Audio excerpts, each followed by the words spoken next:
بسم الله الرحمن الرحيم. لا يكلف الله نفسا إلا وسعها، لها ما كسبت وعليها ما اكتسبت. ربنا لا تؤاخذنا إن نسينا أو أخطأنا، ربنا ولا تحمل علينا إصرا كما حملته على الذين من قبلنا، ربنا ولا تحملنا ما لا طاقة لنا به، واعف عنا واغفر لنا وارحمنا، أنت مولانا فانصرنا على القوم الكافرين. صدق الله العظيم. السلام عليكم ورحمة الله وبركاته. ازاي حضراتكم؟ ان شاء الله تكونوا بخير. ممكن تكونوا مستغربين من اسم اللايف. جمال ايه يا استاذ هيثم؟ احنا رايحين الصحراء. تصريح غريب من الشيخ محمد بن راشد آل مكتوم، وهذا الرجل تتفق او تختلف معه سياسيا، هو رجل او عائلة او مجموعة نجحت في بناء وطن. وانا الحقيقه ببقى مهتم ان انا اسمع الناس دي وافهم كلامهم وبين السطور ويقصدوا ايه، لانه الناس دي اكيد تعلم ما لا نعلمه. حصل حوار غريب. سئل الشيخ محمد بن راشد آل مكتوم عن مستقبل بلاده. قال ايه؟ قال جدي كان بيركب جمل، ووالدي كان بيركب الجمل، اما انا ركبت المرسيدس، وابني هيركب لاند روفر، وحفيدي هيركب لاند روفر، لكن ابن حفيدي سيركب الجمل مجددا. قمت انا خفت واندهشت واتوترت 3 in 1. لكن ابن حفيدي سيركب الجمل مجددا. طب ليه يا شيخ محمد؟ قال لك الاوقات الصعبة تصنع رجالا اقوياء، والرجال الاقوياء يصنعون اوقات الرخاء، واوقات الرخاء تصنع رجالا ضعفاء. واخد بال حضرتك؟ انت مركز؟ طيب هو الكلام ده معناه ايه لما الشيخ محمد بن راشد آل مكتوم يقول لك الجمل اقترب هنركب جمل؟ يعني معنى كده انه تقريبا لن تكون هناك حضارة او لن يكون هناك او لا. واخد بالك انت؟ ما يعني ما هي ملهاش معنى تاني. اركب جمل ليه وانا عندي مرسيدس ولاند روفر؟ مش كده؟ قال لك ان كل الامبراطوريات العظمى، الفرس، طروادة، الاغريق، اليونان، المصريين، ومن بعدهم مين، المهم امبراطوريات قامت وانهارت خلال 240 عام. ده تحليل احدهم يعني. لم تتعرض لغزو من اعداء خارجيين. بص بقى الحته اللي جايه دي. بل تعفنت وتضررت واتضربت من جوه، بالبلدي كده عشان بس. ويقال ان امريكا وصلت لمرحله ال 240 عاما واصبح واضحا. يعني باختصار عشان ما اطولش على حضراتكم، زمن المرسيدس واللاند روفر انتهى، والجبال الان تلوح في الافق. ده كلامي انا هيثم مواطن ونص؟ لا والله، والله حد الله، ده كلام الشيخ محمد بن راشد آل مكتوم.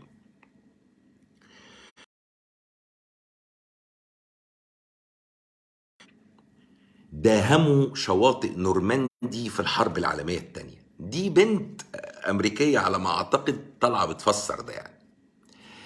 تقول لك أما الآن وبعد جيلين، بعض المراهقين 18 سنة المحترمين، ملناش دعوة بالمأستكين، بيهربوا للاختفاء في غرف آمنة إذا جرح أحد مشاعره. يعني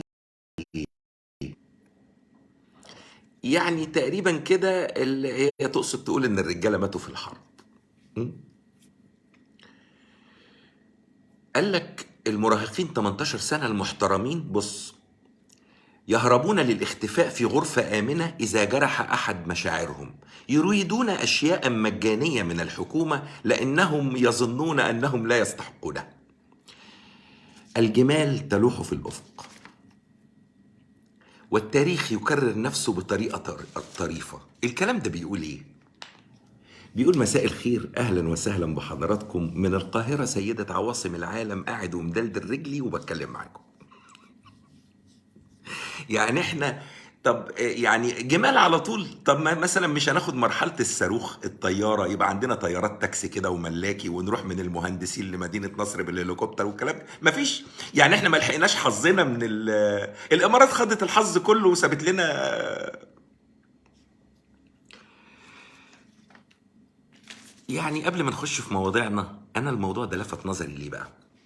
اولا لما الشيخ محمد بن راشد ال مكتوم واللي زيه في العالم كله، بصرف النظر عن اختلافك السياسي، يتحدث، لازم تسمع وتحلل وتحاول تفهم لعلك تجد مخرجا. اللي قاله الراجل ده بيقول ان احنا داخلين على ايام ورد. فان شاء الله ربنا يسترها معانا جميعا ويعديها على خير.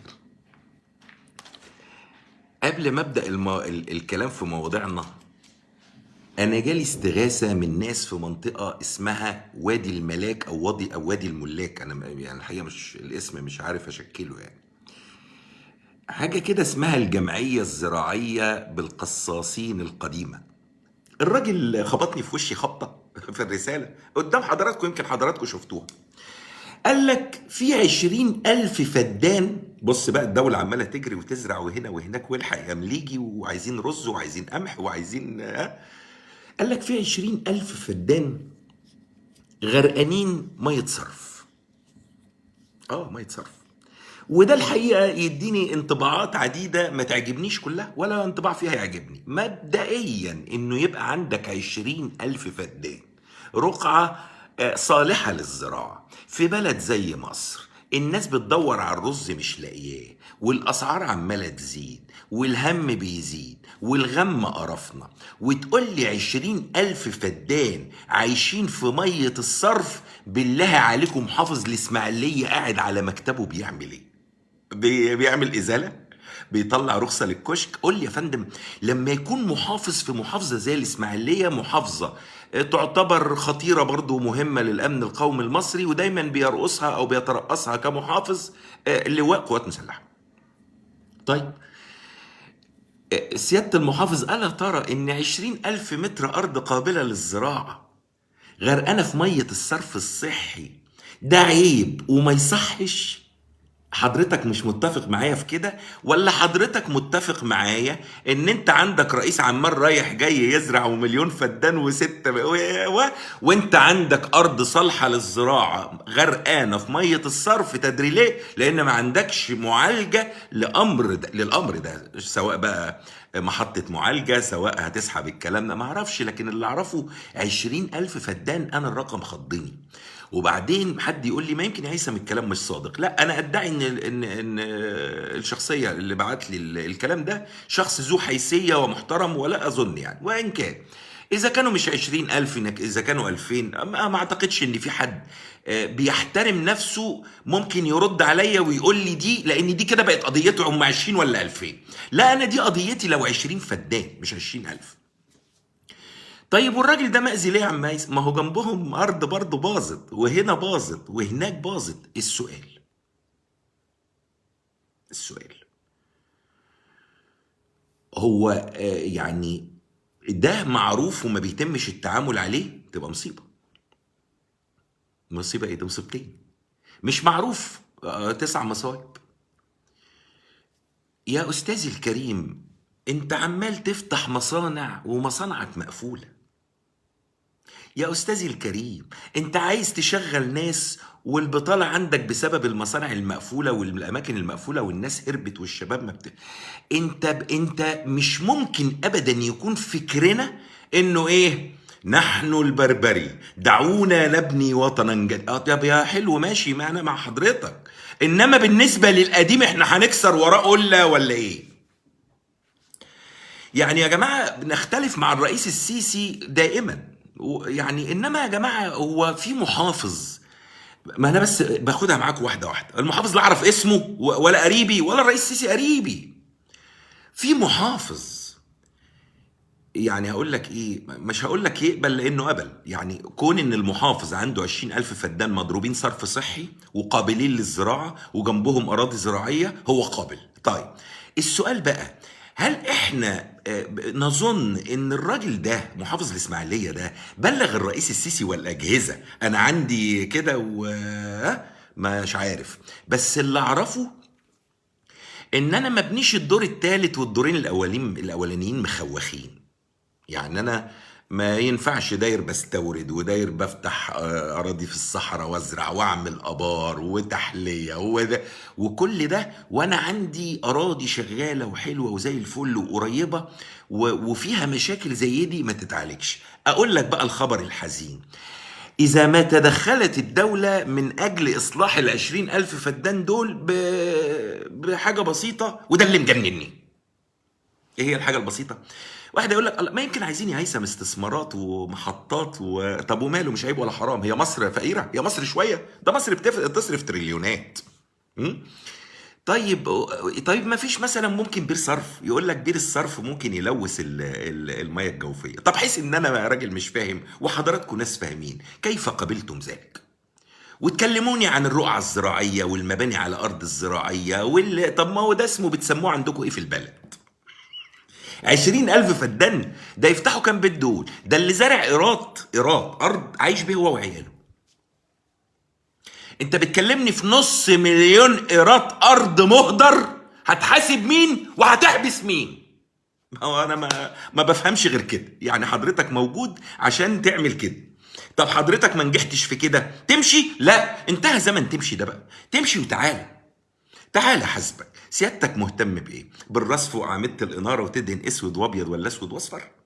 ولا مهتم بتنظيم المرور؟ ولا مهتم بالامن؟ ولا مهتم بغلق الوحدات الغير مرخصه؟ ولا مهتم بايه حضرتك كمحافظ؟ لما يكون عند حضرتك مشكله زي دي، طب انا ليه تناولت الموضوع ده من ضمن يعني مواضيع كتير جدا ادعي انها الاف بتجيلي كل يوم؟ لان ده نموذج. انا ما اعرفش اللي بعت الرساله، لكن لما تقول لي 20,000 فدان مضروبين بالصرف الصحي، بينما عندك حلول يا راجل بدائية إذا أحببت، لكن إحنا النهاردة في زمن طب اعمل بقى. رئيس الدولة بيقول لك خش جز. يا السيد المحافظ ما عرفش يكلم الرئيس، كنت كلم الفريق كامل، قول له يا سياده الفريق، الراجل بيخلص على طول، انا سامع ان هو في كل حاجه بيخلص. كلمه قول له يا سياده الفريق كامل عندي 20,000 طب دول بقى لو اتصلحوا هيتزرعوا؟ لا اظن. هو ده اللي مزعلني. ليه؟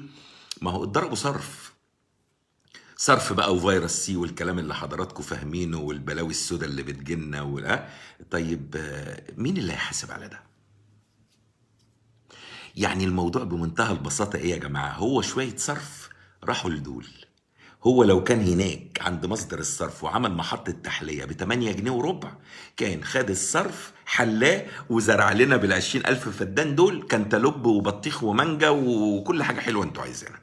ده نموذج للإدارة في محافظة زي الإسماعيلية. انت عايز ايه؟ عايز ايه؟ يا سيدي الفاضل، انت لن يكفيك رئيس. انت عندك أزمة ضمير، عندك أزمة في الموظف، عندك أزمة فيك انت. يعني انا لو معدي بعربيتي مثلا وشفت المنظر ده، مساحة ضخمة، اصل 20,000 فدان دول انت بتتكلم في ايه؟ يا لالا، ده قد مدينتي 3 مرات. واخد بالك؟ طب كنت بيعها يعملوها كومباوندات وطيارات ومراكب. لو انا معدي وشفت المنظر ده، هقف اقوم طالب بوليس النجده واقوم عامل محضر لمحافظ الاسماعيليه بصراحه، او هطلع على الاسم بس اجيب البوليس يثبت حال عشان اروح الاسم اقول لهم انا عايز اعمل محضر للراجل محافظ الاسماعيليه واطلع بقى. مصر ما فيهاش مشاكل، مصر مشاكلها ناسها. ان كان مسؤول بهذا الاداء، ان كان موظف ما بيخلصلكش، ان كان اللي شايف الصح وما بيعملوش، رئيس ايه؟ واحد هيقول لي انت بتدافع عن الرئيس السيسي؟ لا يا سيدي، هات الرئيس اللي انت عايزه. اسمه ايه الرئيس اللي انت عايزه؟ حسين؟ هات 18 حسين، هات 18 حسين. ايه ده الاداء ده وايه الشغل ده؟ احنا بنصوت يا اهل مصر.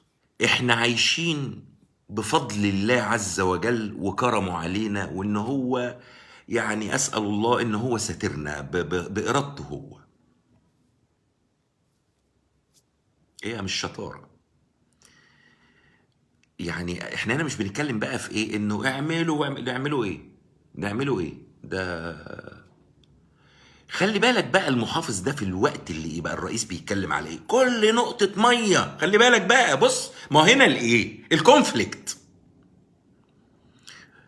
وسد النهضة ولازم نحافظ على ميتنا والصرف يتحلى، والمصريين مش عاجبهم وعايزين يحلوا مية الصرف ويشربوها لنا. لا يا سيدي للزراعة، طب حليها. ما لا، محافظ اسماعيلية ما حلهاش. والله قسما بالله لو تدوروا على ميزانية محافظة الإسماعيلية تلاقوا إن محافظ الإسماعيلية كان قادرا على إنجاز هذا الأمر منذ سنوات. لكن المشكلة إيه يا صديقي؟ نحن البربري.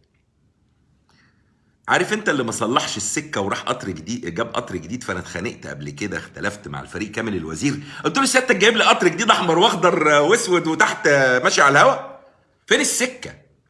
ما جاب لك قضيب راكب فيه خشبه كده ماسكه القضيبين في بعض وحاجه عظمه. فطلعت اختلفت مع الفريق كامل، قلت له يا فندم سيادتك جايب عربيه جديده بالالوانات ريد ووايت وبلاك على سكه ب 60 بلاك طب ازاي؟ طيب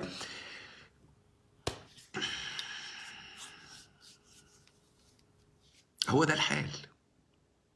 انا اعتقد ال 20,000 فدان دول لو اتزرعوا، مش هقول لك اهل الاسماعيليه، اهل الاسماعيليه وضواحيها هينبسطوا اخر انبساط. والله قسما بالله اخر انبساط.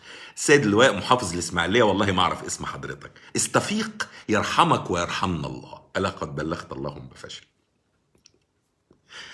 والله يعني احنا في هم يبكي وهم يضحك.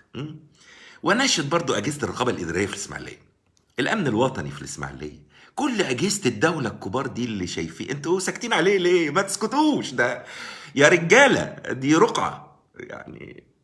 ارجو يا رب ان شاء الله ان حد يتحرك في الموضوع ده. النهارده 4 فبراير، لا مش عيد ولا حاجه، كل سنه وحضرتك بيقول لك الفالنتين. ويفصلنا عن هذا اليوم اللي اسال الله يا رب يسلمنا ان شاء الله يا رب باذن الله، وهيسلمنا باذن الله من اي شر يا رب، ومن اي حاجه مضره او تاذينا، حتى وان كانت صح، حتى وان كانت، اسال الله يعني السلام. بيقول لك المدعو جو بايدن ابن ام بايدن قرر، اصحى معايا يا عزيزي المواطن، معاك قهوتك ودنيتك وتمام، قرر انه يزور مصر في مؤتمر المناخ في شرم الشيخ فقط يوم 11/11. هو قال لك انا مش فاضل الا في اليوم ده. ليه؟ هو ساب المؤتمر المده كلها، الجلسه الافتتاحيه والختاميه وسلامات يا عينيا، وقال لك انا جاي في يوم 11 يا ست حسنيه، واخد بالك انت ليه؟ ما لا انا ما بفترضش فيه سوء نيه ولا حاجه، بس انا عاوزك انت تسال نفسك ليه. المفترض ان المؤتمر ده له جلسه افتتاحيه وجلسه ختاميه، طب اذا تعذر على الرئيس الفامريكي ان يحضر الجلسه الافتتاحيه، فبالبديهه والطبيعه انه يحضر الختاميه، لكن هو اختار يوم 11، واكاد اشم رائحه لا تعجبني خالص، ريحه كده من بتاعه الصرف بتاعه الاسماعيليه اللي قلت لكم عليها دي. هل الرئيس الامريكي جاي بالصحافه العالميه وجاي عشان يقول كلمتين هنا في وسط ظروف معينه فيأذي حد معين بشكل معين؟ 4 نوفمبر انا اسف يا خال، خلاص يا خال يا خالد خلاص، ها؟ ولا هو لا سمح الله ما يقصدش شر وهو بيحب الاربع وحايد جنب بعض وبيتفائل بيهم؟ ده مستكي. ما هو خلي بالك، وارجو ان دولتي تنتبه لده. لو قامت في القاهرة خناقة ولا في أي محافظة خناقة أيا كان، يعني مش مظاهرة ولا ثورة لا سمح الله، إذا صرح الرئيس الأمريكي تصريح صغنن كده بتاع جرام ونص، أو غادر، أو شغل ما أنتوا فاهمين، أصل دول بتوع شغل الإيه؟ الشغل واخدين بالكم أنتوا؟ عشان بس ما الاقيش الرئيس الأمريكي بعت بلاغ فيا للنائب العام ولو إنه ما يقدرش. فهو هنفهم يوم 11 بالليل الحركة دي ليه. ممكن يقول لك مثلا لا انا جالي اتصالات استخباراتيه والوضع وانا لازم اغادر، فيبقى خبط مصر خبطه. ما انت سبت ده كله يا بيدو وجاي 11 يا ابن الذين. طب ليه؟ وعدم حضور انجلترا ومش عارف ايه. طب يا سيدي متشكرين زي الفل، انما اللي انا عايز اعرفه ليه بايدن جاي يوم 11؟ واقسم لكم بالله انا ما عنديش تفسير سياسي، يعني اخبار، دي اخبار على فكره اللي بتكلم مع حضراتكم فيه ده اخبار، مش معلومات، انا ما عنديش معلومات. ايه كمان يا عم هيثم؟ ابسطوا يا مصريين، انا عايزكم تزغرطوا زغروطه كبيره، لانه يوم 11 جاي لكم مين؟ الواد اللي انتوا بتحبوه، ليوناردو دي كابريو. فاكرينه بتاع تايتانيك اللي بتغرق؟ فاكرينه؟ امم بتغرق، اللي كانت البت بتنادي عليه وبتقول له جاك، واخدين بالكم؟ ده جاي. بس ده له تفسير، لانه تقريبا مش عارف سفير المناخ في الامم المأستية كده، الحاجات اللي انتوا فاهمينها دي. فهو جاي برضو تقريبا يأنتم مع بيدو، عشان يبقى يوم ان شاء الله ابيض علينا واسود على كل حد مش حلو ان شاء الله. والحاقا لحواري عن الرئيس بتاع العالم الامريكان دول، خرج الاستاذ زاهي حواس وزير الاثار المصري الجميل العظيم الخطير، اللي انا بزعل منه برضو شويه كتير، وقال تصريح حاجه من الاتنين: يا نحاكموا عليه يا نحاكم الحرامي. عشان ما اصل هو الراجل طبعا اكيد صادق، هو يا صادق يا مش صادق. صادق نحاكم بقى اللي قال عليه حرامي، مش صادق نحاكمه هو. قال لك ايه؟ انتوا فاكرين جيمي كارتر بتاع كامب ديفيد؟ جيمي. بس يا جيمي اركن.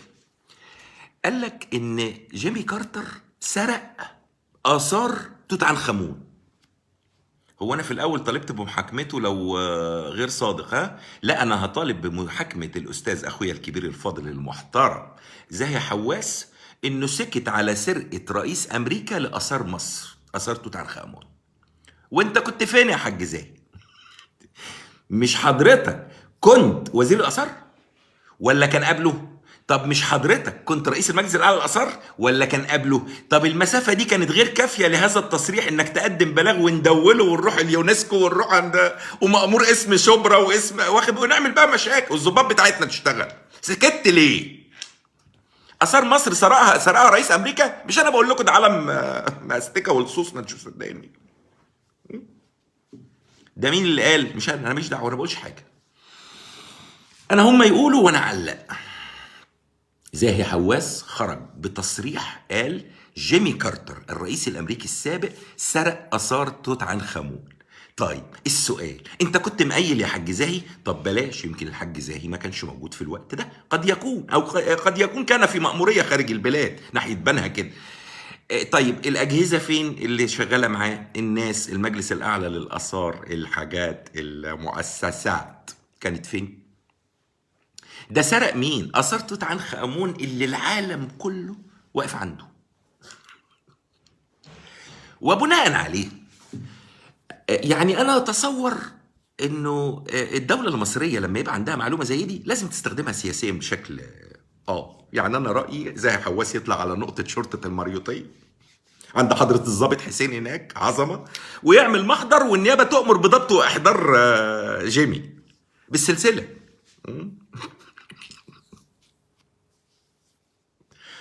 كارتر مكتشف المقبره مش رئيس امريكا يا راجل؟ يبقى انا كده انت بتقول يا سيف؟ ده قالها حرفا، الله اعلم. لا لايف يا احمد. طيب هارود كارتر مش جيمي كارتر، واحنا في غلط احنا كده، واحنا في الاداره الامريكيه انا ما بحبهمش وما بحترمهمش عموما. ما هو بص يا صديقي، اللي سرق بلد يسرق اثار، انت مستكتر عليه انه يسرق؟ لا هو مش تشابه اسماء يا بيدا. نزلوا العراق حملوا الذهب السبائك بتاعت اخواتنا العراقيين وسرقوا البنوك وركبوا على الذهب وعملوا كده، ركبوا على الذهب، كسبوا الحرب.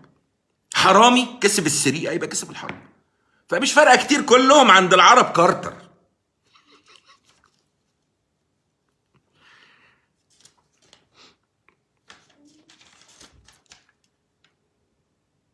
طيب قبل ما ادخل على تصريحات السيد رئيس الوزراء اللي مزعلاني، عاوز اتكلم على ولا ادخل على رئيس الوزراء الاول؟ طيب السيد الاستاذ الدكتور رئيس وزراء مصر طلع في لقاء صحفي بسيط، انا الحقيقه حتى الان اتساءل عن سببه، لانه لم يقدم لي جديد. بل بالعكس هو اضاف لتساؤلاتي مزيدا من التساؤلات. زي ايه يا عم هيثم؟ انت مالك عامل مشاكل ليه؟ رئيس الوزراء يا جماعه طلع اتكلم عن ما تقوم وقامت به الحكومه وستقوم. طيب ماشي، ايه الجديد بقى يا دكتور؟ برضو الحديث على انجازات، اسف، حزم وجبات، انا هسميها كده، والكلام على كراتين وعلى كذا وعلى مساعدات وعلى. يا دكتور مصطفى اخويا الكبير الفاضل، متى سننتهي من الشحاتة والمساعدات وإهانة المواطن وإرساله إلى الأرض السابعة؟ هو حضرتك موجود يا فندم عشان مساعدات؟ لا، المساعدات احنا بنساعد بعض الحمد لله، مش محتاجة حكومة. اما احنا بنتكلم في حكومة تكون موجودة تقدر تغير شكل المساعدات. ازاي؟ سبق وقلت 9 مليون و211 الف و600 مرة. بعد اذن حضرتك احنا عاوزين نوفر للمواطن طريق عمل يشتغل. والله بقى هو بليد، هو حر ياكل عيش حاف. هو شاطر حلو يركب مرسيدس ولاند روفر وما يركبش الجمل، مع ان كلنا نركب الجمل. طيب كان بينفق الرئيس السيسي والدولة المصرية من موازنتها أو من أموالها على المساعدات؟ قسما بالله العظيم مساعدات سنة واتنين تغير حال مصر، بس ما تدفعش للناس. أنا آسف، في ناس هتزعل مني، بس يا صديقي أنا مش عاوز أوفر لك وجبة، أنا عايز أوفر لك حياة. وجود الدكتور مصطفى مدبولي على رأس مؤتمر صحفي عشان يطلع يقول لي الكراتين والمساعدات المالية يا دولة الرئيس، أنت رئيس وزراء مصر، مش وزير الإعانات والطوارئ والكراتين. حضرتك رئيس حكومة مصر. حضرتك ليه واخدني في المنطقة دي تحت؟ مساعدات ايه؟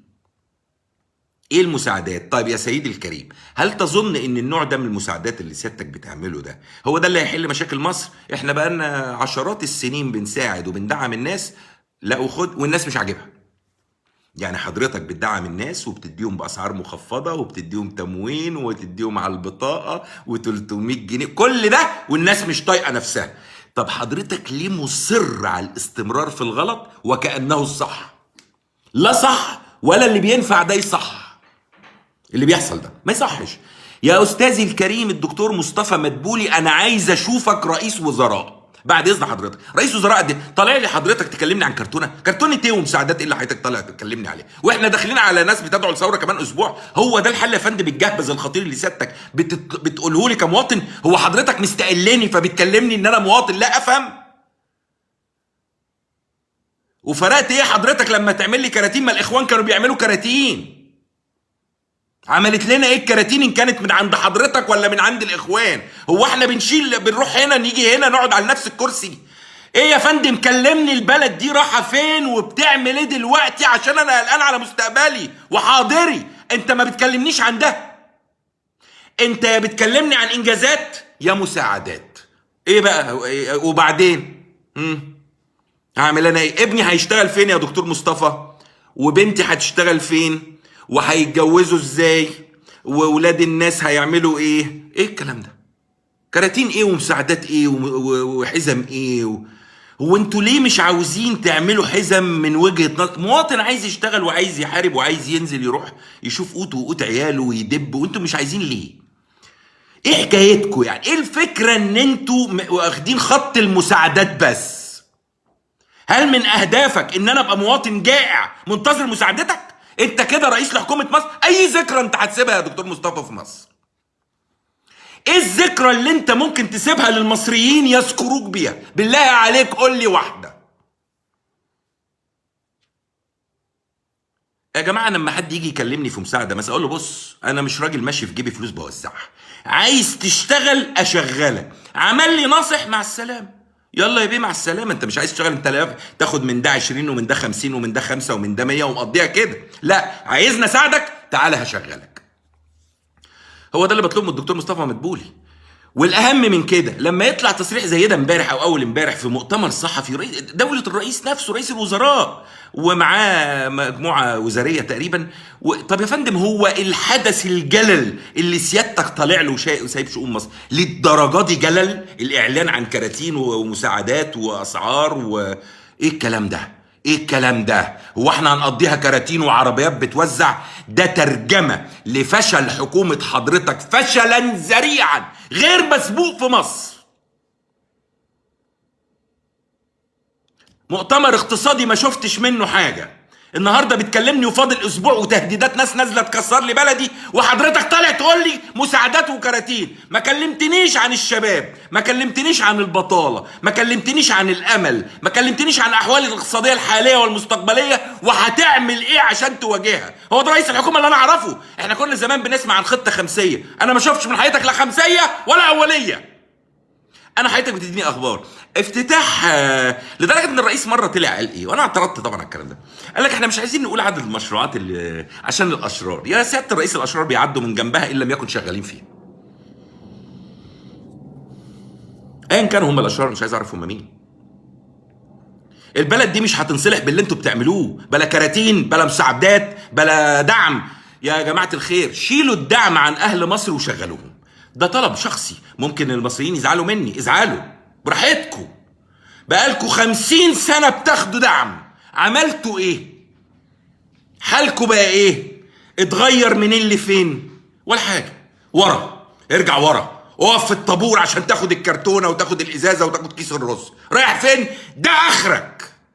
لا، ده مش اخري، ولا يجب ولا يليق وغير مقبول ان انت تتعامل معايا كشعب كرتونة وازازة زيت. كلمني انت اكبر حكومه في تاريخ مصر صرفت فلوس. انا عايز اعرف ايه ده ايه الموقف اللي احنا فيه ده؟ رايح بينا فين؟ هتعمل ايه؟ تعامل حضرتك مع دعوه التظاهرات دي هيبقى تعامل ايه؟ امني؟ حضرتك مطمئن امنيا؟ حسني مبارك كان مطمئن امنيا. عايزني انا اطمئن امنيا واستنى اشوف النتيجه؟ لا، انا عايز اطمئن ان اجراءات الدولة، الرئيس والحكومة عملوا من الاجراءات ما يجهد اي حراك تظاهري، مش اجراءات امنية. امنية مين؟ الناس غضبانة وفي حالة وبيتلعب معاهم وقلنا الكلام ده كتير. مطلوب ايه؟ الكلام ده يا جماعة بيزيد الضيق. طيب انا هروح اخد الكرتونة دولة الرئيس وبعدين هتعمل معايا؟ اما الكرتونه تخلص هاجي لك تاني. الكرتونه دي هتديها لي كل اسبوع مثلا، كل شهر؟ يا سيدي انا مش عاوز منك حاجه، وفر كراتينك لمصر. انت عملت حزمه اجراءات اقتصاديه من كام يوم ب67 مليار جنيه. اقسم بربي دي تكلفه 140 الف مصنع متوسط وصغير، واي حد في حضراتكم بيفهم في اللي بقوله ده يحاسبني، يقول لي ازاي انت بتفتي؟ قلت متوسط وصغير. ايه بقى؟ ما تعملوش ليه؟ 140 الف مصنع. ليه بقى؟ ليه بقى ما تعملوش؟ اتصرفوا على ال 300 جنيه واخد بالك، والرز غلي فننزل لهم رز رخيص. ده احنا باين علينا ناس مفهومين ان احنا بتوع بطننا فقط. بطنك يا بيه، انت مواطن بتاع بطنك. لا، دي رؤية يعني لا تحترمني ولا احترمها. البلد دي مش هتتصلح الا بالشغل والعمل والانتاج والصناعة والزراعة وملفات حلول لطرق إدارة الدولة وقيادتها اللي متنطورة في محافظات مصر و20 فدان ألف فدان واللي بيحصل ده. البلد دي عاوزة شغل. أما يا صديقي لو حضرتك وفرت مناخ عمل، مناخ فيه تيسيرات لم يراها المصريين منذ ولادتهم، وجالك واحد قال لك أنا جعان ما تساعدوش، ليه؟ لأن حضرتك وفرت له. يعني انا ابني النهارده انا اساعده مفيش مشكله خالص، لكن اما اوديه الشغل هقول له تعالى يا حبيبي انت بتقبض كام؟ 4000 5000، ده حجمك، عيش فيه، مالكش دعوه ببابا الا لو اتزنقت في حاجه لا سمح الله. ليه؟ عشان هو راجل موظف بيقبض مثلا 4 5000 جنيه، لازم يأقلم نفسه عليهم عشان يبقى راجل. مش مناسبينك، شوف مكان شغل اعلى، اشتغل اكتر عشان تزود دخلك. انما اقول له اشتغل ب1000 جنيه وعدي كل خميس على بابا خد 1000، انا كده ببني ايه منه؟ يعني هطلع منه ايه البني ادم ده؟ لا يا فندم، اديله عمل وما تدلوش لقمه. اصل ما حدش هو مين يا جماعه سمعنا عن مين قبل كده مات جوعا؟ مفيش حد بحسب علمي او ظني يعني مات من الجوع. ربك بيرزق الدوده في حضن في الحجر. يعني ربنا جعل الرزق عليه سبحانه وتعالى، يعني زي دين، يقول يا ابن ادم لي عليك فريضه ولك علي رزق، فان خالفتني في فريضتي لم اخالفك في رزقك. ربي وعدني برزقي وسبحانه وتعالى كلامه حق. انما عشان حضرتك دولة رئيس وزراء مصر وحكومة مصر شاغلة نفسها بلقمة المواطن، يبقى ان شاء الله باذن الله احنا اخرنا الطبلية. يعني طب حضرتك حليت؟ لا يا فندم ما حلتش. حضرتك ساعدته؟ لا يا فندم، حضرتك فاهم غلط. حضرتك بالظبط عملت زي ما تبقى ماشي بالعربيه واحد يقول لك لا فاديله 10 جنيه،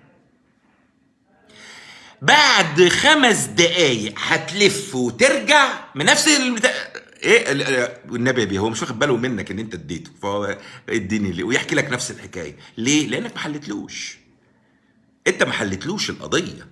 فالخط اللي انا شايفه ماشي في حكومه الدكتور مدبولي الغير مرغوب فيها من وجهه نظري، واللي اطالب باقالتها مع احترامي له ولجميع اعضاء حكومته، ومطالبتي بالاقاله لا تعني ان في وزير ان ما فيش وزير حلو، او ان كلهم لا سمح الله، لا بالعكس، بالعكس. انما يا جماعه واقع لا يتغير، حكومه غير مسؤوله في تصرفاتها ولا تتعامل مع الواقع خالص خالص. انت عارف، انت واحد ابوه مقتول في الشارع وبيلطم وانت جاي تاخده، تقول له طب تعالى بس انا هجيب لك مصاصه. مصاصه ايه؟ ده الواد ابوه مات. مصاصه ايه؟ قول له هعمل لك عزا، قول له تعالى هشتري لك كفن ندفنه. مش كده ولا انا غلطان؟ طيب الحزم اللي بعشرات المليارات دي يا جماعه ليها مردود على الدوله وليها عائد اقتصادي؟ صفر. يا الله اديني دماغ تانية معايا عشان دي ممكن تبقى اكسباير. طب صفر ليه؟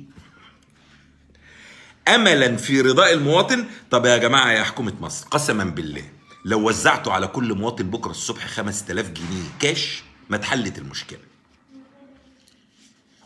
يا بيئة العمل والمصانع والإنتاج والتصدير وجلب موارد دولارية وزراعة بص بشكل غير مسبوق. تقول لي فلوس؟ فلوس إيه؟ أنت ما تكلمنيش على الفلوس. أنت أكتر حكومة اتكلمت على الفلوس وتباهيت بيها، والرئيس السيسي أكبر رئيس في تاريخ مصر مسك فلوس وصرف.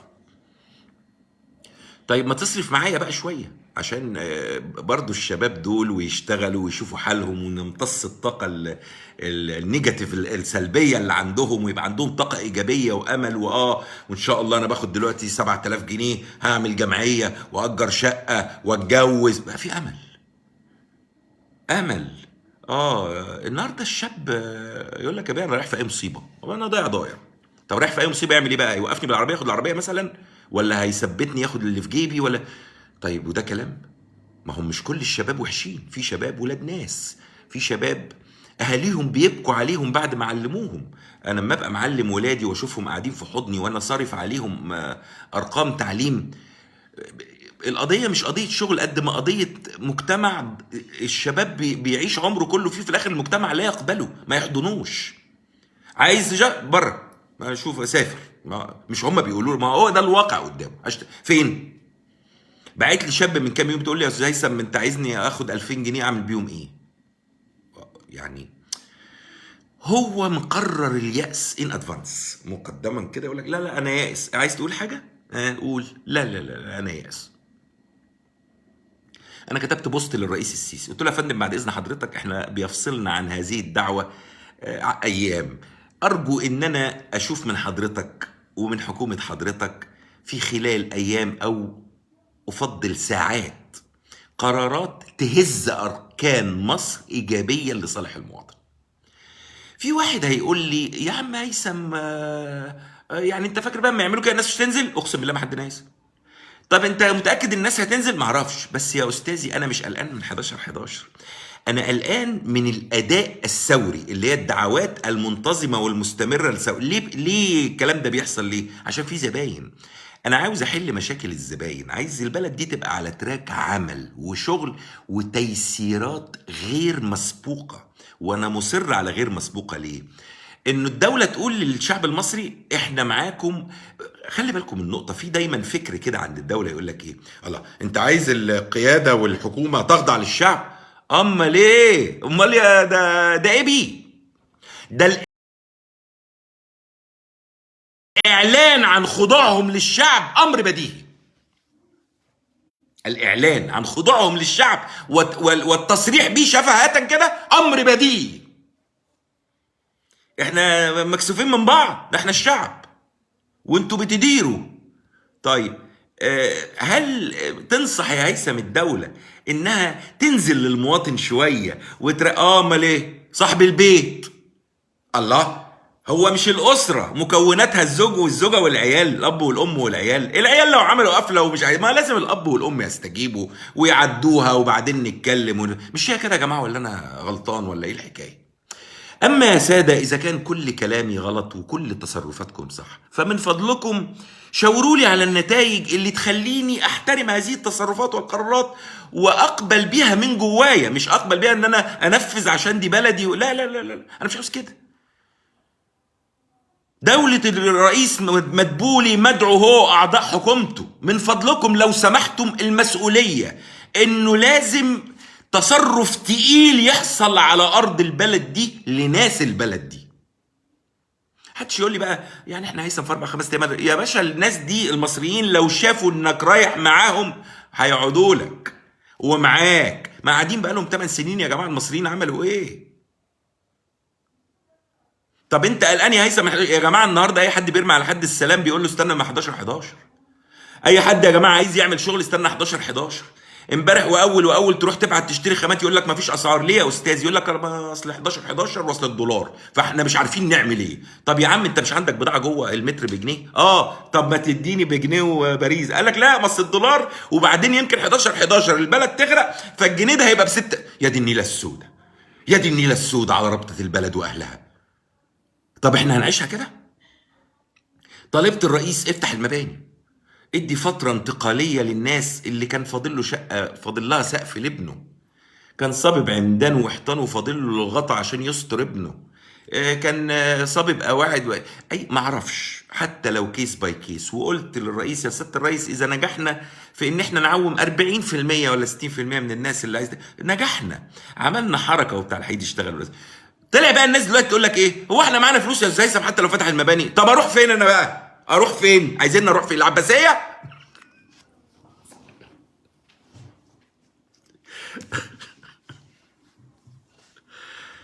لا حول ولا قوة إلا بالله العلي العظيم. لا حول ولا قوة إلا بالله العلي العظيم. يا سيادة الرئيس، إقالة حكومة الدكتور مدبولي والاستعانة بحكومة جديدة تذهل حضرتك بأدائها من وجهة نظري أصبح أمر بديهي. الا لو انت عندك اسرار بقى انا ما قلتها ليش. ما انت ما قلتها ليش ليه يا ريس؟ طيب هو انا عدوك؟ قول لي الحكومه دي فظيعه. والرئيس بيغيظني بقى كل مره ويقعد يشكر في الدكتور مصطفى مدبولي، انا ببقى هجان. استاذ محمد عبد الستار بيقول لي تفتكر مدبولي عنده فكره؟ الدكتور مدبولي عنده فكره عن الكلام ده؟ كلام ايه يا محمد؟ امال انا اللي عندي. هو لو ما عندوش تبقى مصيبه، وعنده تبقى 7 مصايب. اعمل ايه يا محمد؟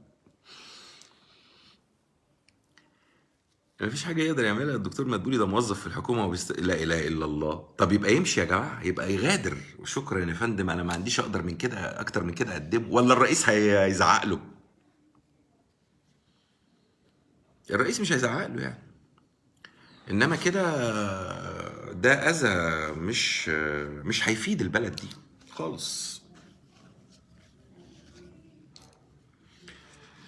اتكلم عن الوضع الحالي ميدو وماذا بعد في الحوار الوطني ومن هو المتحول. الحوار الوطني بعد 11. ما بص الذكاء، ما انا برضو انا عايز اروح لدكتور نفساني. يعني يقول لك هنتخانق يوم الجمعه فالناس تعمل محاولات صلح من الثلاث للخميس. هو احنا شفنا كده اتربينا كده. انما يا راجل حتى الحوار اللي قد يعني يفرخ شيئا طيبا، ظني بربي كده يعني، ويساعد شويه، ما نأجله ليه؟ هو ايه اللي مأخر الحوار الوطني ده؟ من ساعة ما كنت في العالمين فاكرين، وعملت لكم اللايف وقلت لكم الرئيس مش موجود في العالمين، من ساعتها واحنا فين يا رجال؟ المريض هياخد البنج بعد العملية، زي ما بالظبط نزلوا الحزمة الاقتصادية، عفوا، اللي هي 300 جنيه والحركات اللي انتوا فاهمينها دي، وقاموا ايه بقى بعدها بيومين؟ تعويم. يا راجل طب كنت عوم الاول وبعدين اطلع صالحنا وقول نظرا لان المصريين ولاد عمتي وولاد خالي وحبايبي واهلي والناس، وتقديرا من الحكومه فاحنا يعني اقرينا حزمه مساعدات، ارجو انها تساعد معاكم وان شاء الله خير. قاموا عملوا دي قبل دي، ساعدك الاول وبعدين قام مديك بالشومه على دماغك بعدها بيومين، قال لك خدت ال 300 جنيه يالا، طب بص يلا بقى روح هات بيهم باكل باقي. طيب ما عكستوهاش ليه؟ في حاجه غلط اقسم بالله، في حاجه غلط، في حاجه غلط. عايز اتكلم عن موضوع كده يعني، اسمحوا لي بس اتكلم فيه دقايق صغيره. رجل الكشري، انا الواقعه ما تهمنيش، مش ما تهمنيش في مكوناتها. يعني عايز اقول لك ان دي ممكن تكون بتحصل، احنا ناس، في عندنا ناس بتعامل بطريقه مش حلوه، وفي ناس بني ادمين، يعني ده مش وصم الشعب، لا لا لا، بني ادمين كل بيت وفيه الحلو والوحش. هو الراجل تعرض لموقف فحصل معاه تفاعل، وانتوا عارفين بقى الترند ابن المأستكة ده اللي انا مش عارف حكايه امه بيودي فين، الترند ده بيودي الحج. فتسابق كريمة المجتمع، النجوم مع احترامي للجميع، علشان يرادوا رجل الكشري. اه طيب انا ما مش زعلان والله، انا زعلان من الناس. بس انا اقول زعلان من الفنانين؟ ما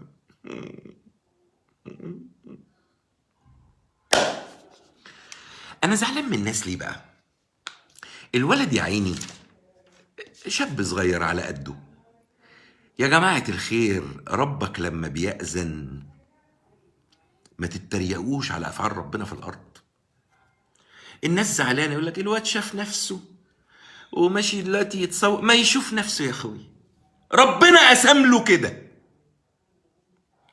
كان تحت الارض وخد شقه ببرج خليفه، وفي السماء رزقكم وما توعدون. احنا زعلانين من الواد ده ليه؟ يا رب كل الناس تبقى زيه، والنهارده مش عارف بياكل فين ويحلق فين، وفنان مين عزمه وفنانه مين عزماه، وراكب عربيه ونازل رايح فين يا عم يا رب اشوفك بكره نجم. احنا زعلانين من نعمه؟ احنا زعلانين ان في شخص ربنا انعم عليه، ده ربك وجد السبب وحنن قلوب الناس عليه. يعني انا مثلا يا جماعه من 3 سنين انا ما كانش عندي حساب فيسبوك ولا الكلام ده، ولا بعمله ولا الكلام ده اصلا. عملت فيديو كده بالصدفه اللي هو حضراتكم عارفينه، قلب الدنيا وبتاع، والناس بدات تراسلني، طب اطلع كلمنا، طب بتاع. ما هو ده من رزق برضو، بس رزق مش فلوس، رزق حب الناس، التفاف الناس حواليك، من حب ربه من حبه ربه حبته الناس. ففكرة ان احنا نقعد نتريق على بني ادم غلبان طفح الدم وشال زبالتك وقرفك، ولما استحمى ونضف وربنا سخر له ناس طيبة تكرمه وتعلي منه وتوقفه، انت عمال تتريق عليه؟ انت كنت عايزه ايه؟ عايزه في الزبالة؟ ليه يا اخي؟ ليه يا اخي؟ دي إرادة ربنا في الأرض. هو ربنا أمر إن البني آدم ده يحصل له ضرة نافعة، رب ضرة نافعة، حصل له ضرة نافعة، زعلانين ليه؟ طب لو لقيته بكرة راكب عربية وقاعد ورا وبيشرب سيجار، الله يزيدك يا عم ويزيدنا ويعطينا مما أعطاك. إنما يا جدعان ده الواد الواد هيلعن اليوم بعد كده بقى، هو دلوقتي لسه عايم على الفتة من فوق، هيلعن اليوم اللي خلاه قرب من محل الكشري. ليه؟ من البهدلة. فما بين الله وعباده علاقة لا يعلمها إلا الله وحده، وقد يكون هذا المخلوق أو هذا الإنسان أفضل عند الله من كثيرين. فتعالوا ما نستخسرش النعمة في حد، وما نتضايقش إن حد ربنا أكرمه، وربنا يكرمنا جميعا باختلاف الأسباب. ده في واحد عربية بتخبطه رجله تتكسر عشان اللي خبطه يديله تعويض كبير يجوز بيه بنته. شؤون ملناش ولا ليكوا فيها، مدبرها المولى عز وجل خارج حدود المنطق والعقل. جايين احنا نعترض على إرادة ربنا، انت رقيت ده؟ لا يا فندم، ده قرار إلهي. سيبوا الملك للمالك، ألا قد بلغت اللهم فاشهد. بس هي ضرة بالضاد مش بالزاء بالدال. دي دورة دي ولا ايه يا أستاذة سوسو؟ حبيبي يا ايه، اودي زمان ولا عودي زمان؟ اهلا بيك يا حبيبي، احبك في الله، اهلا وسهلا.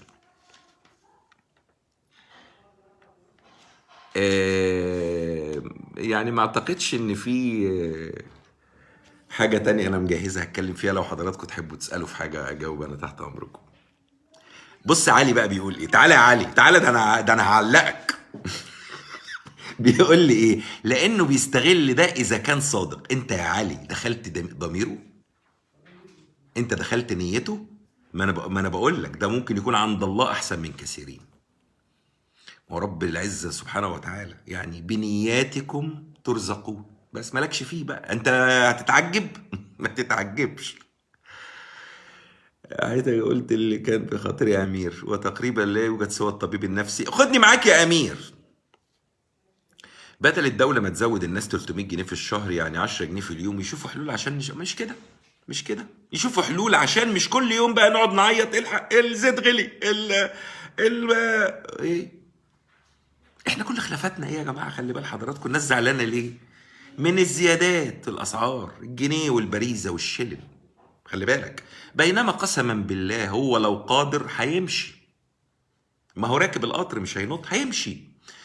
انا عايز اجعل منه مواطنا قادرا على مواجهه اعباء الحياه. بس انا مش عايزه يركب لا لاند روفر ولا مرسيدس. انا موافق على الجمل، لكن اكون مستور، اكون قادر على اشتغل، اودي ابني للدكتور، اعالج مراتي، اعالج بنتي، اوديهم مدرسه، البس. الحياه يا جماعه اللي ربنا خلقنا عشان نعيشها مكرمين كما امر الله. اسالك بالله اتصل بيا ضروري. انا اسف يا محمد والله سامحني، ده قرار انا واخده على نفسي، مفيش اتصالات تليفونيه، لكن حضرتك لو في حاجه ابعت لي وانا هرد على حضرتك. اذا تحبوا نجهز يوم، بس اسال الاول عن مدى قانونيته، ونتقابل في مكان اكون موجود تشرفوني، على راسي وتحت امركم. اما الاهم، انا رجل لا املك ان انا انا مش بكبس حد، بس صدقوني انا عايز احط الامور في مكانها واحجامها الصحيحه. انا ما اقدرش اساعد حد الا على مستوى شخصي، اعرف حد اكلمه كده. لكن صدقوني انا بيجي لي في اليوم كم ناس عندها ظروف، اسال الله يعني ان انا اكون قادر. بس لو مش قادر، انا ما عنديش اكتر من كلمه اتكلمها. ففكره التليفون، انا بيطلب مني تليفوني في اليوم 200 300 مره. ممكن اسالكم سؤال؟ لو انا عملت كده انا هقدر اعيش انسان طبيعي؟ هقدر اعيش حياتي كانسان طبيعي؟ مش هقدر. طب معنى كده انا مش عايز اتكلم معاكم؟ لا ابدا، بس احنا لازم نراعي ظروف بعض. اذا موضوعك شخصي واقدر اساعدك اساعدك، موضوعك عام وده يبقى الطف كتير جدا، وانا لقيت ان هو انا متفق معاك في وجهة نظرك وصح ان انا اتكلم عنه، هتكلم فورا. موضوع الاسماعيليه ال 20,000 فدان بتوع القصين دول، الراجل لسه بعتهولي امبارح تقريبا، بس موضوع ما يتسكتش عليه. فانا سامحوني، انا يعني موضوع الاتصالات التليفونيه كمان انا لا احبذه، لانه في البدايه انا جالي كم اتصالات كتير من ناس ما احبش ان انا اكون على تواصل معاهم، وناس بتحاول تستقطبني، وناس تحاول تلعب معايا. انا من فضلكم سيبوني لوحدي، انا لا عايز اعرف حد ولا عايز حد يعرفني، ولا بروح حته واضحكوا بقى عشان تعرفوا ان انتوا جامدين. رحت محل من كام يوم كده اشتري حاجه، وإذ فجأة دخل المحل بتوع المحل قال مواطن ونص، احنا لازم نتصور معاه. قلت له ليه يا عم، وانا عمر الشريف؟ فقال لي طب ممكن اتصور معاك عند اليافطه، ولا دي بفلوس ولا؟ قلت له يا عم اتصور عند اليافطه ويافطه اللي جنبك كمان، ايه المشكله؟ دخل المحل شويه زباين، ده انا طلعت مشهور. البركه في ربنا وفي حضراتكم طبعا.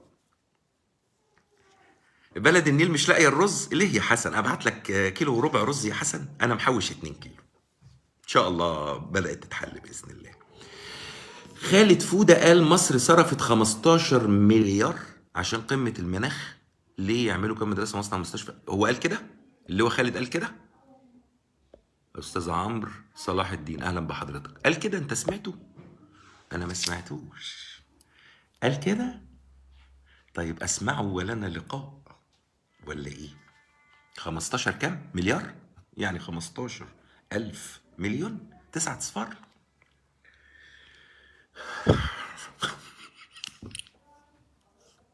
جميل ايه يا سمير؟ ده انا رايح على المستشفى الامراض النفسيه يا سمير، اسكت. 15 مليار دول يعملوا كام؟ 30 ألف مصنع قسما بربي إن لم يزيد، قسما بربي إن لم يزيد. مصانع متوسطة وصغيرة عشان ما حدش يقول لي أنت بقى هتفتي. وجه كلمة للنواب يا أستاذ بيومي، أنا مخاصمهم جميعا واشتكيتهم جميعا لربنا، وإن شاء الله الانتخابات القادمة لو أنا حي أرزق يعني بإذن الله سأسعى جاهدا وبكل ما أملك من قوة ألا يصل الشخص إلى مكان لا يستحقه. خلاص الفتة خلصت، ما بقاش معانا غير القعر قاعدين فيه، هنشوف سلم نطلع ونشوف بقى مين اللي هيروح يقعد هناك إن شاء الله. أو أنتوا تشوفوا بقى، أنا ماليش دعوة. متشكر يا أستاذة سمرة، الله يبارك لك يا رب.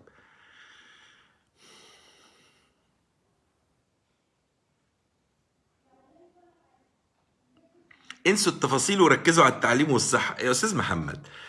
شوف موضوع التعليم والصحة ده أنا هقول لك بقى، معلش مع احترامي للرئيس السيسي ولكل الرؤساء السابقين والقادمين إن شاء الله باعتبار مساكم. التعليم والصحة يا أستاذ محمد هقولها لك، بندردش احنا بقى مع بعض بقى.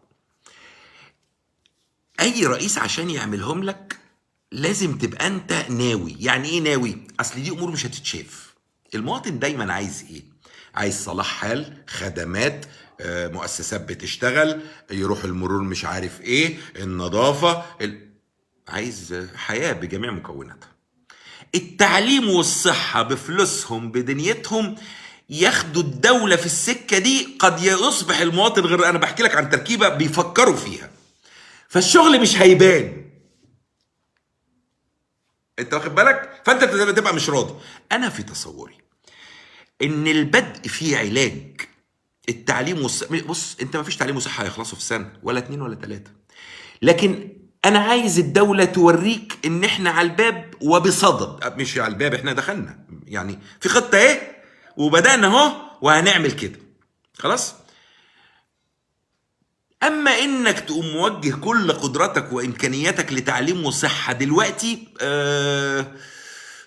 وان كان صحيحا هتواجه حروب كتير، لكن هي لازم يبقى لها خطه زمنيه معلنه. سنه 14 يوم الثلاث الموافق 15 هيحصل كده. الولاد هيتعلموا بالطريقه الفلانيه، اللغه هتبقى كده، ما بقاش في كتب على الظهر 37 كيلو، ما خطه بقى كامله. انا مش بتاع تعليم، لكن اقول ايه، الله ابني في حاجه حصلت في التعليم. الصحه اروح مستشفى، يعني معلش اسمحوا لي، ما ازعلش، الاقي سرير انام عليه، الاقي طبيب، الاقي علاج، الاقي مستشفى محترمه بتستقبلني وتعاملني كمواطن محترم، يدخلوا يكشفوا عليا ويطمنوا على المواطن صاحب البلد. انت عايز ده وكلنا عايزينه.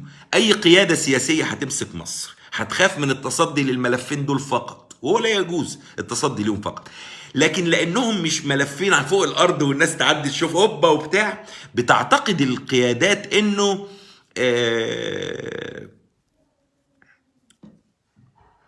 بينما كله ممكن يتعامل مع بعض، يعني ممكن نمشي في والمواطن يشوف التعليم، بس بدأوا عملوا وبيعملوا، والواد رجع لي امبارح من المدرسة حصل كده واتصلوا بيا رحت عشان الولد مش في حاجة بتحصل في. اصل يا جماعة التعليم مش انا اروح ادهله الفصل خالص. التعليم ده ممكن، احنا مصر بتقاد النهارده باللي اتربوا في الغيطان على الطبلية، الفلاحين والصعايدة والناس اللي كانوا ولاد صغيرين وكبروا النهارده مناصب كبيرة في مصر. فالقضيه مش قضيه ان انا اعمل له فصل فيه شاشه 60 بوصه 65 بوصه وكمبيوتر وممكن كل ده ومفيش تعليم. انا عايز تعليم.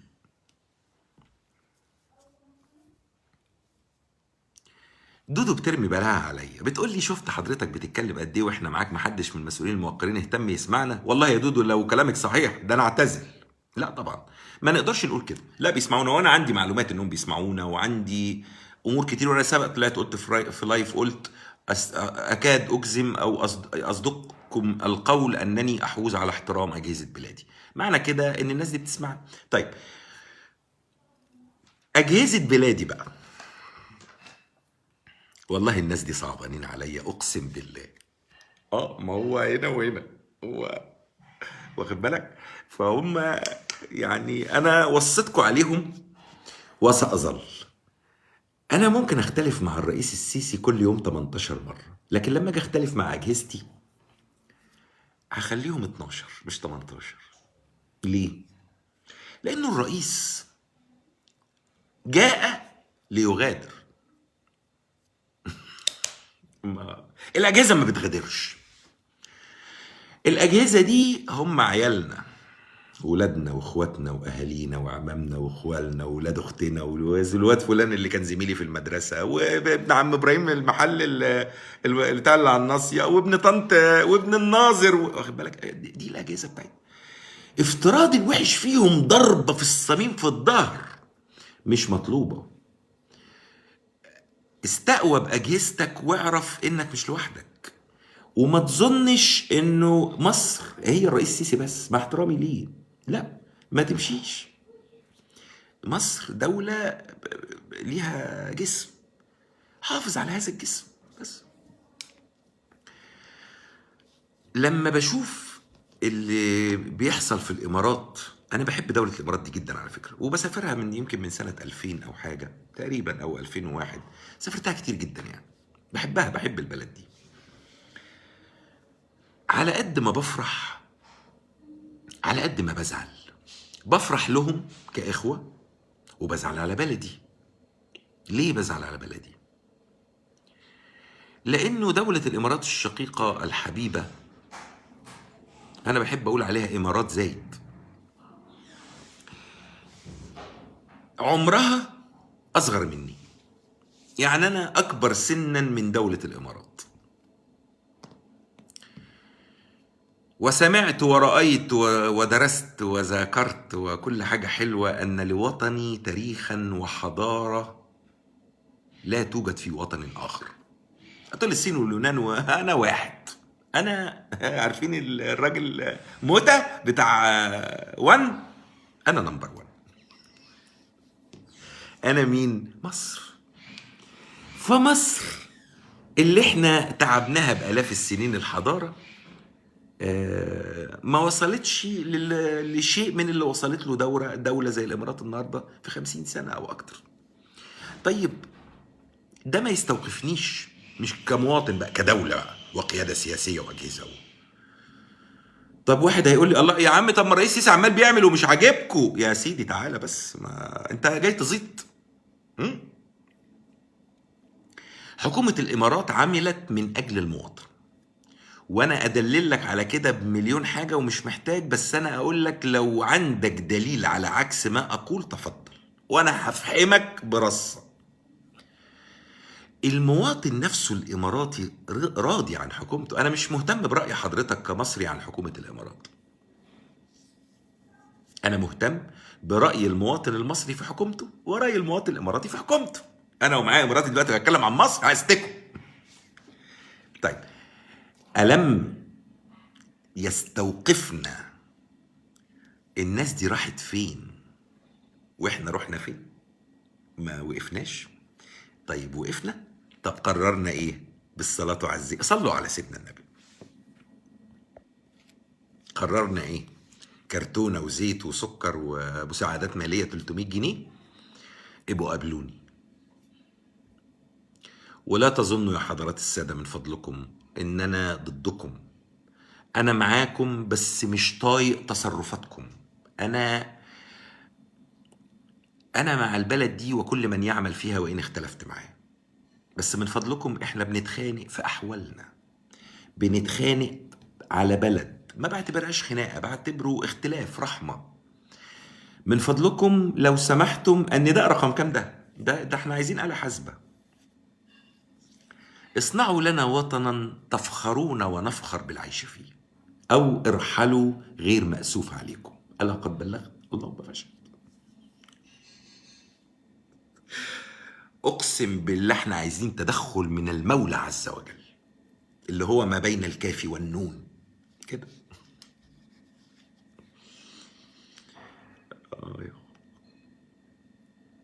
رامز انت جيت منور يا حبيبي. كويسين يا عمرو والله. ولاد المأستكة لا مش كويسين، ومش حاسبهم ولاد المأستكة. هشام بيتخانق معايا، عامل لي فيها قائد، بيقول لي انا سؤالي واضح لحضرتك، ممكن ترد عليه؟ حاضر. وتقول لي لو بعد كل النداءات للحكومه وللرئيس وما حصلش استجابه، وتاريخ 11/11 عدى وما حصلش حاجه، هيبقى عامل ازاي بالله عليك؟ تقول لي يعني ايه عامل ازاي؟ يعني ايه؟ مش فاهمك بقى. سؤالك محتاج توضيح. عامل ازاي يعني؟ قصدك ايه؟ قصدك بقى هيحطوا علينا بقى وبتاع، واحنا فراخ في العش هيقفلوا علينا الباب؟ ما تفوق يا عم هشام. ايه يا حبيبي اللي هيحصل؟ هيعاقبونا؟ هشام احنا الشعب يا بابا، هم الاداره. خلي بالك انت فين؟ انت بتتكلم بوصفك مواطن ولا بوصفك وزير؟ اصحى يا هشام، يا هشام اصحى يا هشام. هيعملوا فينا ايه؟ هيغلوا الاسعار تاني؟ هيعملوا ايه؟ احنا مش يا هشام، نظريه العداوه او المعاداه الدائمه لمجرد الغضب مش صحيحه، مش سليمه. طب يعني 11/11 عدى على خير، هيضايقونا 12/11؟ نعمل لهم دعوه 13/11. وحد الله، ايه ده يا ربنا؟ بس شوف يا صديقي، احنا ناس عاوزين السلامه والوصول، نقول عليها سلامة الوصول. يعني احنا عاوزين نعيش في امان وسلام، وعاوزين نشتغل وندور وننجح ونبقى بلد محترمة، وجواز السفر بتاعنا جواز قوي، وعملتنا عملة قوية. انا بطلب ده، حد هيضايقني، اللي هيضايقني هفرمه على طول كده، لانه يبقى مش سليم. انا طلباتي دي، انت متضايق من طلباتي دي، تمشي تروح، حضرتك مش موجود ليه؟ انما قد يضرنا كثيرا فكرة العداوة ما بين المواطن والدولة، أو التربص، أو إحنا مش عايزينها كده. خلي بالك، الثورة وإن أتت ثمارها، شوف أنا بقول إيه بقى، وإن أتت ثمارها، بالنسبة لي مرفوضة. ليه؟ يا أستاذ أنت مش في فرنسا. أنا رافض إن الثورة تكون الاختيار الأول على الرف، اللي هو بقى فلان بيضايقني أقوم جايب العصاية على. فده مش مطلوب، لانك خلي بالك انك ممكن تنجح 10 20 30 سنه جايين، وتيجي تعمل ثوره زي دي ترجعك للمربع صفر، وترجع تركب الجمل الذي يلوح في الافق. هل ده مطلوب لحد؟ لعاقل؟ لمحب؟ مطلوب لكاره؟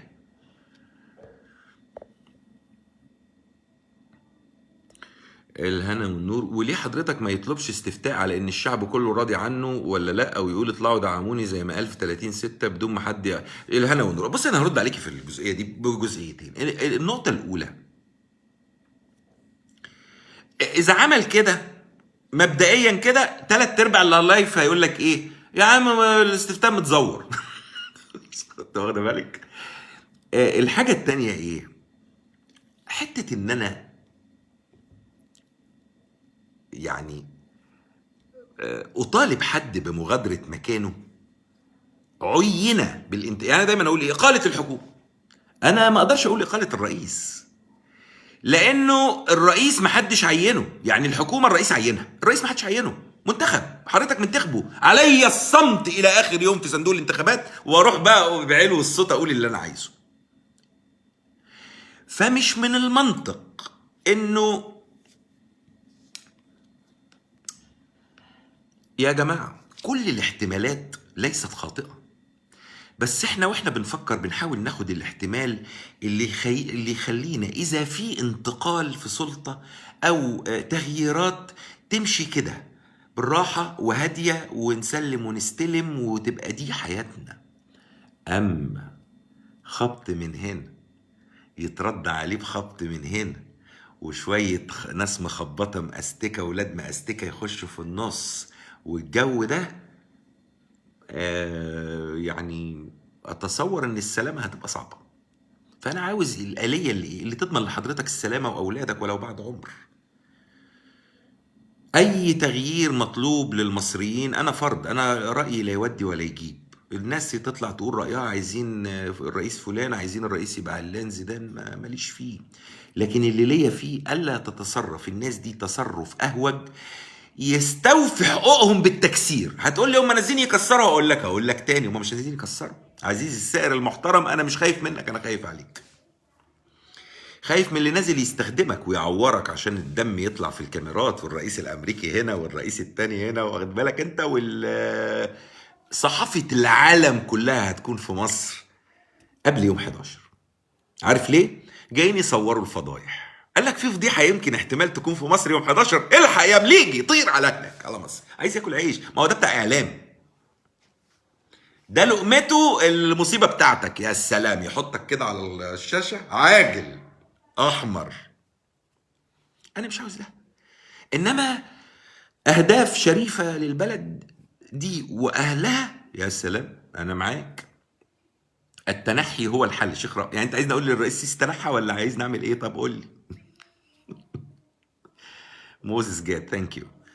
معلش، انت مصدق ان في انتخابات؟ انت فاهم كويس اللي طب احمد شاكر، طب يلا اعمل هجره يا احمد بقى على كندا. ما هعمل لك ايه طيب؟ طب ما فيش انتخابات، طب نخلي في انتخابات يا احمد ولا ايه؟ ولا احنا بعنا القضيه وسلمنا؟ وما تتكلمش بقى، ما تزعلش. ربنا يسترها يا استاذه دلال علينا جميعا يا رب. لو الناس نزلت البلد مش هتقوم تاني يا سمراء، استفيق ويرحمكم، ربنا يسترها يا رب. انا بقول ايه يا جماعه؟ خطأ وان صح يعني، ولو انتوا بص وطلعتوا القمر، انا ابحث عن نتيجه افضل باداء افضل وعواقب تكاد تكون غير موجوده. انا طولت بقى، والنهارده الجمعه وانتوا تلاقيكم قاعدين. الاسعار اللي بتزيد نعمل ايه؟ دي هتزيد تاني يا زهره، اسعارها هتزيد تاني. ليه؟ والله بقى انا ما اسالوا الدكتور مدبولي. اسالوا الدكتور مدبولي. النهارده انت عندك شورت في خامات، وشورت في يعني قصور في خامات لتدوير مصانع، وعندك قصور يعني في مصانع بيقول لك مصنع بتاع الجبنه ده اسمه ايه وقف عشان ما عندوش خامات. جبنه حطيناها في جبنه طلعت مش جبنه. طيب ما هو ده خطر يحصل في حاجات تانية، خطرين 3 7 18. طيب ايه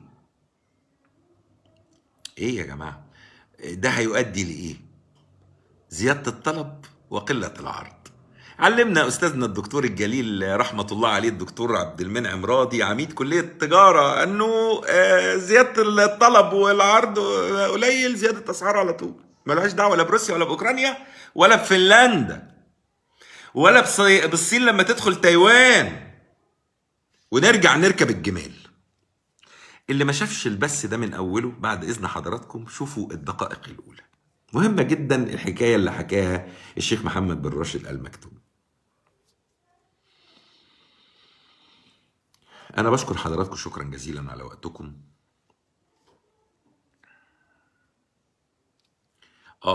محمود المتولي بيقول لي يا استاذ هيثم، احنا بلدنا الواحد بقى حاسس اننا ممنوعين نبني مصانع او نزرع حاجات معينه. بذمتك مش حاسس نفس الاحساس؟ ليه بقى في اللي بيتحكم في قراراتنا طيب بقى يعني اعتقد ان الكلام ده كله واصل، واعتقد ان لم اكن مخطئا والا هتبقى مشكله، انه لازم حاجه تحصل اليومين دول. والله يا جماعه اقسم بالله انا ما عندي معلومه بحاجه، لكن هذا ظني انه يعني أكيد الدولة والحكومة ستفاجئنا بتورتاية أو حاجة أو إيه. هذا ظني بربي مش بالحكومة. هذه الحكومة أنا أرفض وجودها أصلا، الحكومة المصرية، فمش منتظر منها حاجة. لكن منتظر على الأقل إنكم تكونوا ناس وطنيين كما أظنكم وكما أنا متأكد، تكونوا ناس خايفين على البلد دي كما أظنكم وكما أنا متأكد، والأهم من ده كله أنكم تكونوا مواطنين صالحين تحبوا هذا الوطن وتعملوا من أجله من وجهة نظر المواطن وليس من وجهة نظر الرئيس. إذا لم تفلحوا في تغيير الأحوال ودرء مخاطر 11/11 فهذا أدعى لتجديد مطالبتي باستقالتكم. ارحلوا جميعا يرحمكم ويرحمنا الله. ألا قد بلغت اللهم فشل. شكرا جزيلا لحضراتكم، تحياتي وأطيب أمنياتي، وتصبحوا على خير. السلام عليكم ورحمة الله وبركاته.